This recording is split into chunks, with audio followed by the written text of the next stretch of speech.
Vintage. Today I'm excited. I do a lot of really clean finishes in most of my videos, just like a spray and a light distress. But my true love is shabby finishes. I love hand brush, I love layered, I love imperfection. And recently I did a table that got a lot of questions. How did you do that? How did you layer the paint on? So I have to do a backdrop for my Christmas party at church, and I thought I'll do a really fun layered paint job on my doors. So today's DIY is going to be a layered paint job. I'm going to show you how to use multiple layers along with smearing wax and some distress to add dimension to your projects. Today we're going to use a lot of paint. We're going to start off with our High Bond primer. I want to make sure that this paint really adheres to my doors because after the Christmas party, I'm going to use it as a backdrop for a lot of my photos. We're also going to be using Snowflake, Tidal, Mist, and then we're going to mix Noble Brown in our smeary wax for the finishing touches, and then we'll seal it all with polyurethane. All of these products are Fairy Chalk Mother colors, and the smeary wax is Fairy Chalk Mother. You can find them on my website, jamirayvintage.com. Okay, so we have our solid wood door here. It's an old vintage interior door. I'm leaving the handle on over here because I'm going to paint that and shabby it all up along with it. And it's cool. It must have been in a bathroom or something. It's got like a little hook or something for where you'd put your towel or whatever. I'm going to leave it on because it'd be perfect to hang a wreath on. First step is we're going to use Fairy Chalk Mother High Bond. It's just a primer. You don't have to use primer when you use Fairy Chalk Mother, but on something that I feel like is going to get a lot of use, I like to prime it. That way I can make sure that my finish stays and can take some abuse. So I'm just going to kind of put this primer on here. I'm not really worried about the neatest paint job because when I'm all done, I'm going to sand it out and make it nice and smooth. So right now I'm just trying to get my paint evenly distributed. So this is step one. I'm using Fairy Chalk Mother High Bond Primer. I'll get this all painted on and I'll show you how to layer on the next step.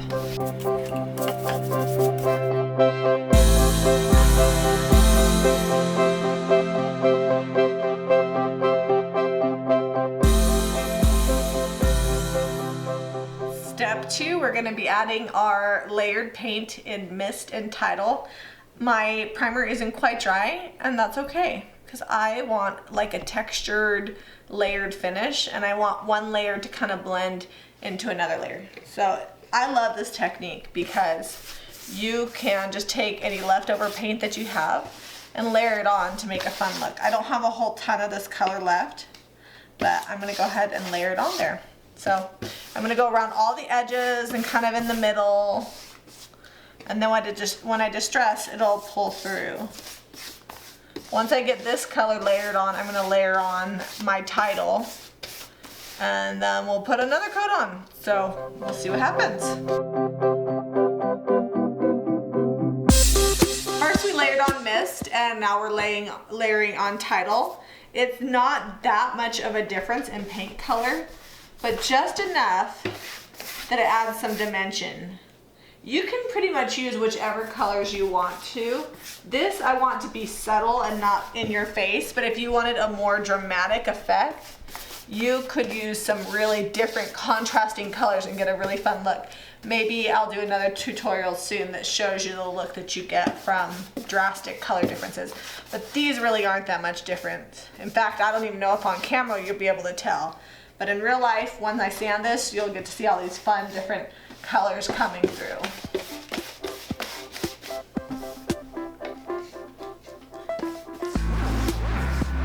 We're gonna finish this. We'll let it dry almost all the way. It's important that it dries a little bit before you put the next coat on. Otherwise the paint will just blend, and we don't really want a blended look. We want a layered look with a little bit of feathery blending. So if you wait till it's mostly dry and then put the next coat on, it kind of does that.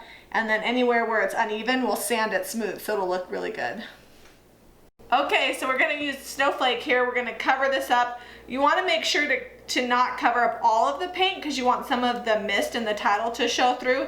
Some will come through when I distress it, but I want it to be kind of piecey looking, if that makes sense. So I'm just going to kind of slap this on here whatever way I think looks best. And just remember, when you're doing this project, it's not going to look perfect. That's the beauty of it, is you want to just have fun with it and put paint where you think it'll look best, and then distress it and see what it looks like. So I'm going to get Snowflake on there and we'll be on to the next step.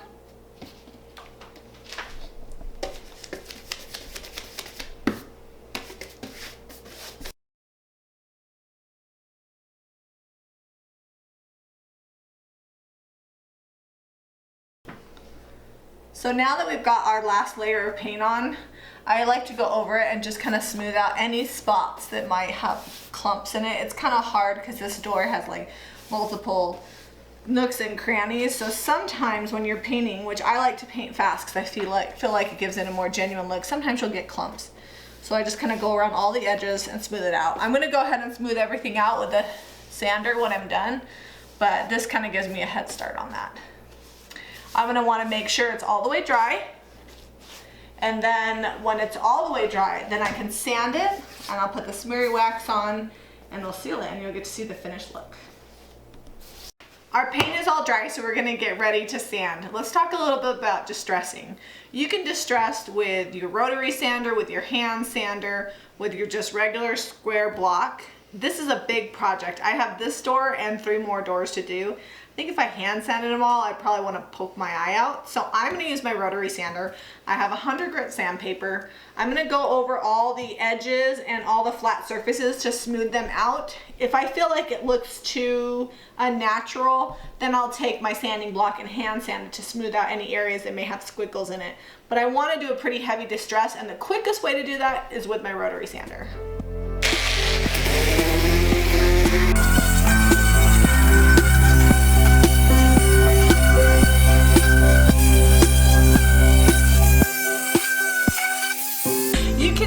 Distress this square. I've gone around the edges and then I went over the top, and it is smooth, like buttery smooth. The nice thing about Fairy Chalk Mother is when you sand it, it just smooths right out. I'm going to do the whole door just like this, and just a little heads up, the reason why I did use 100 grit sandpaper is because if you use 60 or 80, you're going to take off a lot real fast. It's harder to control, and I didn't want to use 150 or 180 grit sandpaper because I didn't want to take all day. 100 grit is kind of like a nice happy medium. I'll show you what it looks like when I'm all done. Our distressing is all done.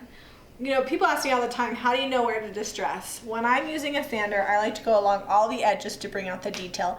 And then every so often, totally sporadically, I'll leave the sander in one place and let it take off the paint. It gives it kind of a chippy, time-worn look. And here's another secret.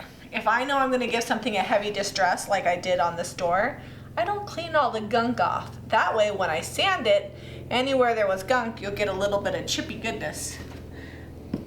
And it's pretty random. It's not uniform, which makes it look a lot more natural. So there's a little tip for you.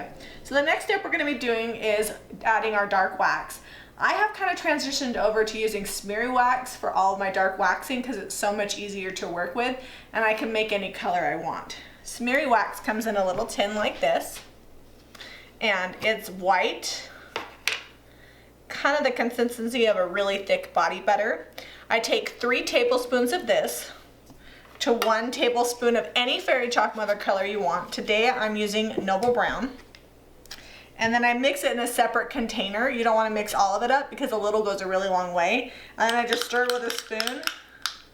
And I'll show you kind of the consistency there. That's what it looks like when it's all mixed up. And then I use my stubby wax brush and I apply it. So let me get it off my spoon here. And really you can put it anywhere you want. For this, I'm just going to be using it along the cracks to add definition to all of the squares.